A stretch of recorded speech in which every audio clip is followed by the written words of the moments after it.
Hi, I'm Anne Gannon, and welcome to my podcast, The Franchise Accelerator. As the founder of the Largo Group, I have provided accounting services with a specialty in the hospitality industry over the last decade. I have prided myself on finding a way to work with my clients, not just where their businesses are today, but working with them to scale. What I've realized over the course of this work, this mission, is that the common challenge for business owners is how to scale. How can you go from one location to many locations if there's just you? This is why we've started the Franchise Accelerator, because inside you is a great idea that can scale. And with the right tools, the right techniques, you too can create a franchise, a brand that's more than just you grinding it out, working 80 hours a week, and sacrificing for your business. You can create a brand that can stand alone and can truly create financial wealth for your family. I'm so excited to be a part of your journey, and I look forward to being with you every week as we join on this adventure together. Hey, listeners, I am so excited for this week's episode. We are joined this week by the management team of Garden Catering, which is an 8-unit restaurant group out of Connecticut and New York. And our discussion this week really focuses on the Restaurant Leadership Conference. We attended the Restaurant Leadership Conference in early April of 2022. But more than just the conference, what we talk about is what is really going on in the restaurant industry. What are the trends? What are people saying? It's been a long 2 years for restaurateurs all across America. And for the first time in 24 months, people were able to gather in person, and not just people, but thought leaders, CEOs of the big brands, owners all over the country were all able to get together in Phoenix to really talk through what is going on, from supply chain crisis to technology and what's happened there, to customer behavior and third-party delivery and all of those things. And what's great is to hear the insight from the Garden Catering team, who is so much on the front lines of it, right? Really dealing with technology, dealing with third-party apps, dealing with customer behavior, and really at the same time, trying to position themselves for growth in the future. So it's a great conversation on so many levels, and I'm very thankful for them for taking the time to join us today. All right. Thank you so much today for Zeno Carr and Matt Herda from Garden Catering for joining us here on the Shopmaker podcast. What I'd love to do is start off by talking about your roles at Garden Catering, but not just your roles, a little bit of the backstory of the fact that you guys have, kind of grew up together and are taking on this second generation restaurant and taking it to the next level. So can you tell us a little bit about your story? Sure. My name is Matt Herda. I'm the Chief Financial Officer with Garden Catering, and I've been with the company about 13 years now. And like you said, we're all friends from growing up. I've worked with Frank, the owner, and his sister, for years now, but also grew up with them. And Zeno, I went to high school with, and we played sports together as well. So it's definitely a family run operation for sure. And I really think that helps add to the dynamic. Of course, it's a business, but that at the end of the day, it's fun too, and that's what we're all here for, to make it a great place to work. So awesome. And tell us a little bit about, you knew Garden Catering growing up, and now you're running it. Like, what is it like to kind of take over a brand that everybody knows? Because anyone who doesn't, know Garden Catering, I mean, you're pretty well known in the, Southern Connecticut, suburban New York area. So what is it like to kind of carry on a second generation brand? It's an honor, and it's a huge responsibility, I think. I grew up, like I said, going as a customer. I used to ride my bike across town. I grew up on the other side of town, actually, probably over where Frank and Matt actually grew up. But I used to ride my bike all the way down to Old Greenwich, which is about 5 miles each way, to get nuggets and fries when I was a kid, probably 10, 12 years old. And, we played rugby in high school together. I was a little older than these guys, but I graduated with Tina. So, coming in, many years after, getting out of college and joining the team, it was a huge responsibility to maintain the reputation, the standards that we had. And I came in immediately impressed with all that Frank and Tina and Matt had done to essentially organize and create the systems that were going to enable the company to grow and to be able to duplicate what we had done and built a cult following around in Old Greenwich and kind of scale that out to, the surrounding communities, which they'd already done so to a pretty nice degree. And what we're looking to continue to do now going forward, adding to our tech stack. We could talk later about, how the landscape and the industry has changed so much and how we've become so much more dependent on technology. Restaurants are always kind of way behind the curve with technology. Now seem to be a lot of innovation is happening in the restaurant space. So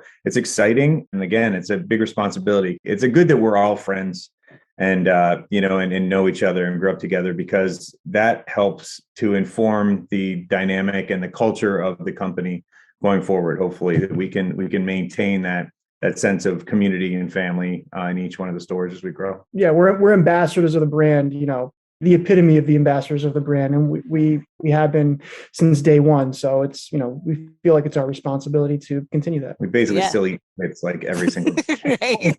Because they're really good. So who wouldn't? Yes. But so, where this story is going is, we just attended the Restaurant Leadership Conference together out in Phoenix.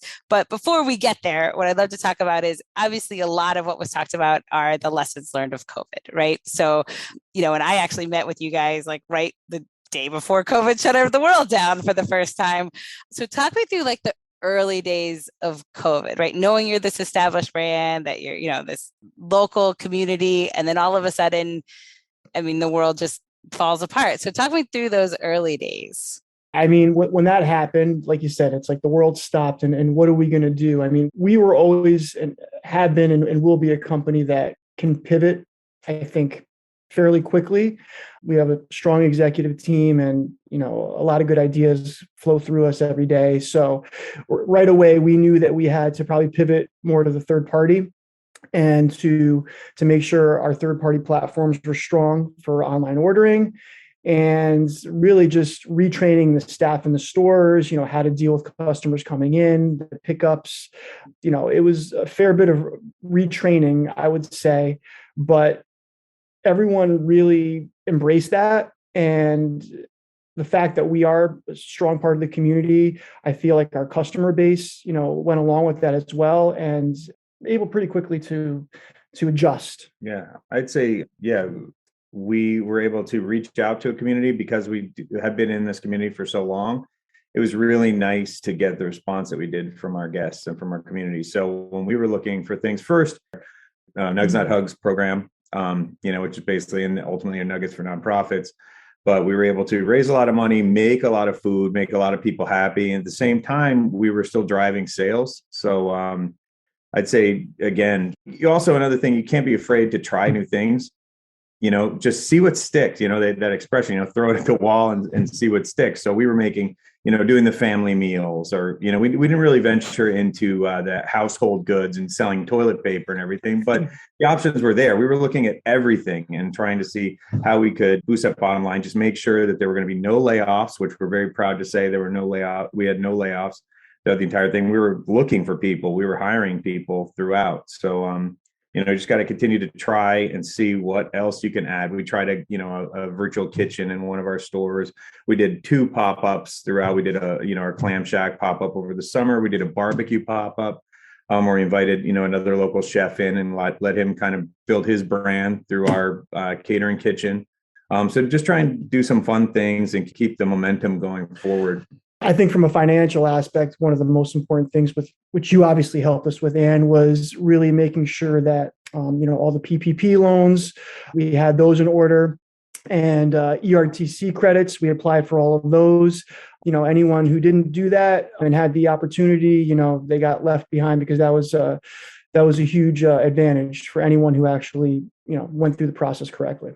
Yeah. And not just that, though. That you guys also, kind of going back to that theme of technology. You guys ended up, converting everything to R365, which was no easy feat during COVID, formally took over as the, second generation. You guys did a lot, I think, on your infrastructure as well. Also, your first party app, like a lot on the technology front that I think also probably helped.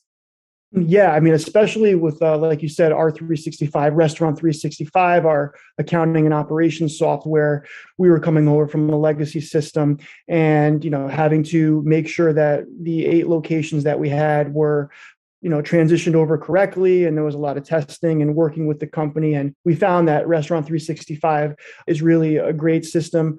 If you put in the work yourself to make it right, you're going to have one system, everything under one hood: your accounting, your operations, your inventory, your scheduling, your sales forecasting. So that definitely helped us dial in everything, all together under one hood and in one system. And yeah. And, moving over to Lunchbox, we migrated our loyalty. We got our own first party app for the first time, our CRM, for the first time we had sort of a real CRM, a customer relationship management platform, and then having a better, more well integrated online ordering experience for our guests. Ultimately, COVID accelerated the innovation in that space in particular. And we had looked at any number of solutions. We'd tried a number of solutions over the years, and each one got a little bit better, but nobody was able to quite crack the code for the proper POS integration or complete POS integration that we needed. And Lunchbox was able to do that. Actually, in short order, they built the integration in about 6 weeks for their first Brink POS customer. And they built that in about 6 weeks. And those remaining things like making promotions work, making digital gift cards work through their platform, so that we had essentially an omni-channel presence, omni-channel ability to conduct commerce, and have it be the same experience in store or online for our guests. They were able to crack that code. So yes, it was a fair amount of work, but when you got the doors essentially closed and that customer facing component of your business is not under as much pressure, because you got to basically smile while you answer the phone, but your front of house people have now become expo people and back of house workers. You're almost a ghost kitchen by default when your doors are closed. And that allows you a little bit more flexibility to focus yourselves inside, look at your systems, and hit the gas pedal, and make sure that you're going to get those things done. By the time your doors are open back up, you're already, hit the ground running and you're ready to go. So, yeah. No, so fast forward now, because, now going into 22, we're kind of, COVID's a little bit, behind us now. What was the thought process to, I guess, going to Restaurant Leadership Conference? Now you guys are kind of resetting growth goals, explaining kind of that, mindset going into like an in-person event, and what really you left that event with. I think the event was great. It was our first time attending. And although we were one of maybe the smaller, units that were there, I felt like it validated a lot of things that we were doing as far as what Zena was speaking to with the technology that we brought on and the systems that we, honed and made very, work even better for us. A lot of other things that came out of that, which I saw from that meeting, I think really making sure that you have a strong culture, not only within your employee base and your internal, company, but also with your customers. We continue to do that even through COVID. Our customers appreciated that. Like said, it's hard, you're just trying to smile through the masks, and we still did that. Yeah. But really just, validating what we've been doing and knowing that, hey, we've done a lot of hard work here, and some of the big guys, this is what they're saying too, and we've done some of this. I think sticking to that, making sure, we continue to make sure there's a strong internal culture at our stores is important, and continue with AI and any new technologies coming out that'll help improve those processes.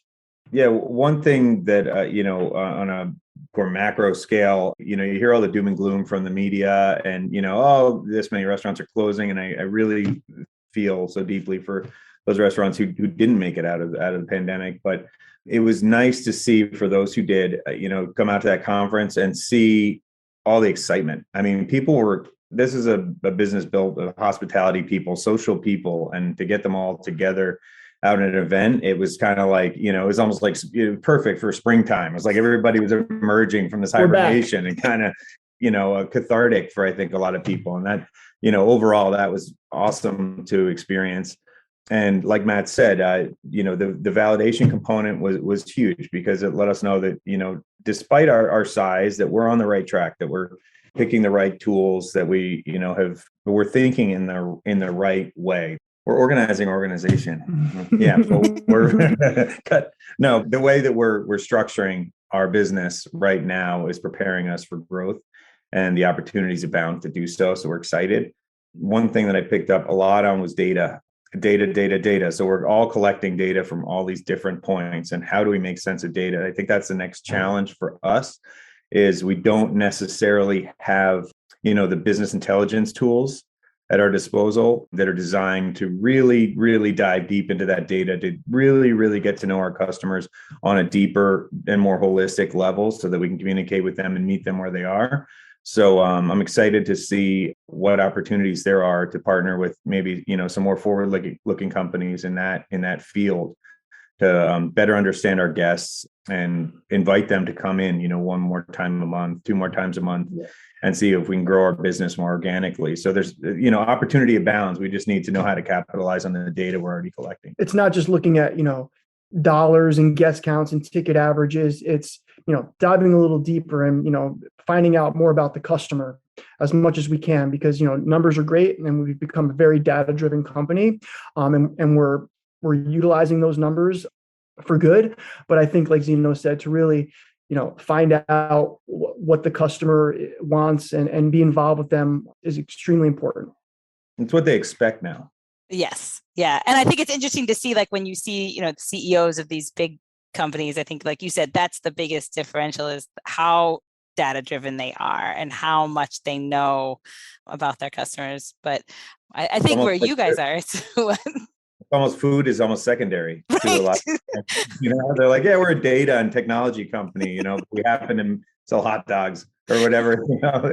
So it's so true. Like, you hear them talk and you're like, I don't think he knows how to cook, but he knows a lot about their business. So that's okay. But what's interesting, I think, and I use you guys a lot as an example, some of our other clients, is the fact that, Zeno's role, which is, chief technology officer. I mean, that, 10 years ago, you wouldn't have had that, right? You would have just had a bunch of GMs and, owners and that's it. But I mean, talk to me about how much time you spend with your technology on a weekly basis. Probably 75% of my time, I'd say. I mean, I still actually spend time out in the stores. I still do the odd catering delivery. We all still wear many hats. We're still conduct, I'll go conduct interviews or hire somebody or do a trial, because this is still the restaurant industry. We're still, an emerging brand. So you can't silo yourself entirely. You don't want to, actually. I mean, you want to have your kind of finger a little bit on the pulse of each component of the business, so you understand where needs are, where you're lacking and where you can improve. So that's important. But still, I'm spending more and more time on technology, from a POS unit failing in one of the stores to how can we improve our labor scheduling, what tools can we layer on to make it easier for our managers to optimize their labor schedule, to schedule more efficiently so that we have our aces in places during our busy hours, things like that we now are getting more and more tools to actually be able to execute on those goals. You're getting software and solutions that didn't exist a few years ago, or they're just getting refined. I mean, Restaurant 365 and 7 Shifts, we've been talking to them. They have a, almost an automated schedule builder. So it remains to be seen how well, how well it actually does that. But, all signs point to it being a great, great solution. So there's any number of different things to keep me busy. One thing that was a common theme as well in the restaurant leadership conference was that, we're still in like the first inning of this AI technology game. And, there's still time to get where you need to be. So it's an emerging, theme, but to stay on top of that is critical if you want to be successful in this industry. Well, I agree. And I think the other thing too is, I think, especially for independents, right? You hear, kind of this pushback of, well, my GM will never know how to run the software, so why am I going to do that? Or I just don't have time to, get my staff won't be able to do it. And I think what's interesting when you see the big guys who have like 100 locations or, 1,000 locations, is they're not relying on their GM to do the technology. They're trying to make it as easy as possible for their team with roles like Zeno and yourself, Matt, that, then you guys kind of do the complex stuff and then make it as easy as you can. And it sounds like that's kind of what your philosophy is with the technology as well. Yeah, I think that's important, to try to not to say, dull it down a little bit for people, but I think it's important to still have that conversation with the GMs and make sure that they still know the numbers. You're transparent on how the stores are performing, especially making sure they are keeping their prime cost in line, their food and labor. And I have conversations every week with my GMs, an hour conversation with them, and reflect on the previous week's prime cost. We lay out this week's, labor. We make sure it's in line, also the food cost. But I think as time goes on and we scale up, to get these systems more in place where it's almost more automated, where, oh, we thought we were going to do this much in sales this week. Yeah, we did do that, and, instead of going through in detail how much you should have to spend with each vendor, that it lays it all out for you in a pretty simple platform based off your forecasted sales. So I think it's important to still have that close, contact with your GMs, but also tie in, the data part of it. So it's more automated as well. Yeah, agreed. I mean, we don't want our GMs behind a computer or in front of a computer for most of their day. We want them to be in front of our guests, to be coaching their teams up. At the same time, therefore we want to get our technology as simple as for them to use as possible. But it's also an opportunity for engagement with our employees, with our GMs and our line level employees, because some of this technology can be improved. We're working with some vendors where they've only been around for 2 years and they're looking for new features. They're looking to develop their software. They're looking for that feedback. And we can actually actively engage our own team and say, what could be better about this? Sometimes we might have a GM or an AGM really understand scheduling, for example, really well. And that may be an opportunity for advancement for them, so we want to engage them, throughout. And whoever shows a hunger for more knowledge, we're happy to give it to them. And I think that's really important, to constantly be engaging your team and feeding them whatever they're willing or eager to learn. Because I'm not worried about them taking my job. I mean, they please. No, no. But you want to train somebody ultimately to take your job. That means you're doing your job well if you're able to coach somebody up who can replace you, or you can go on vacation, or you can do something else that the company needs and someone can step in and fill in for you. So I think, to Matt's point, that Ian and Drew and Monica on our team have done a great job of having these weekly calls with our managers and showing them everything. I mean, these guys get to see our full P&L. They understand how the dollars flow throughout the entire business. They understand what levers to pull and push to reach those budgetary requirements, and still hit their numbers and still have, they know what success looks like, by the numbers. And that's super important. And it's super important with technology for them to understand how the systems work, but also why we need them to, why they're designed the way they are, why they work the way they are. And again, to show that we're vested in their future and growth path within the company. That was a common theme at the restaurant conference. You want to provide a path for your employees from day one. And if they see that and they know that you're invested in them, they're going to be invested in you. And that's what it's all about. Yeah. Well, cool. So what's next on the horizon for 2022? What did you take away as like the things that you're, going to work on in the next 12 months? Well, labor. So, recruiting is a common theme. I'm sure you heard the show. Everybody's looking, everyone's fighting for the same labor pool. So we're going to constantly refine our packages to try and bring in the best and brightest people. Our training program. Yeah, and our training program to make sure once we get them in the door, we get them up to speed as quickly as possible and we keep them engaged and buying into our culture. I think that's something we can continue to work on. We're far from perfect in that regard. We have that culture here at our corporate office, but making sure that carries over to, the opposite, the north and south stores, right? That everybody is sort of buying into our core values and living and breathing what we're about every day. So that's always going to be a challenge. And then data, again, how do we continue to use data to inform our choices on where we might want to open new stores, for example? There's a lot of technology out there to do that, from, Placer and SiteZeus and a number of other solutions out there. Speaking of which, coming at the end of 2023, beginning of 2024, we will be opening our new location in Darien, Connecticut. That will be store 9, Garden Catering. So blast that out there. and then on social media too. But, we're building that out right now. And, we're in the process of looking for, other locations as well. We'd love to get up to 10 locations by 2024. Getting Fairfield County on lock. Another thing too, which has been a big thing is the food cost. As everyone knows, it's been a big pain point, and supply chain issues, of course, which everyone's felt.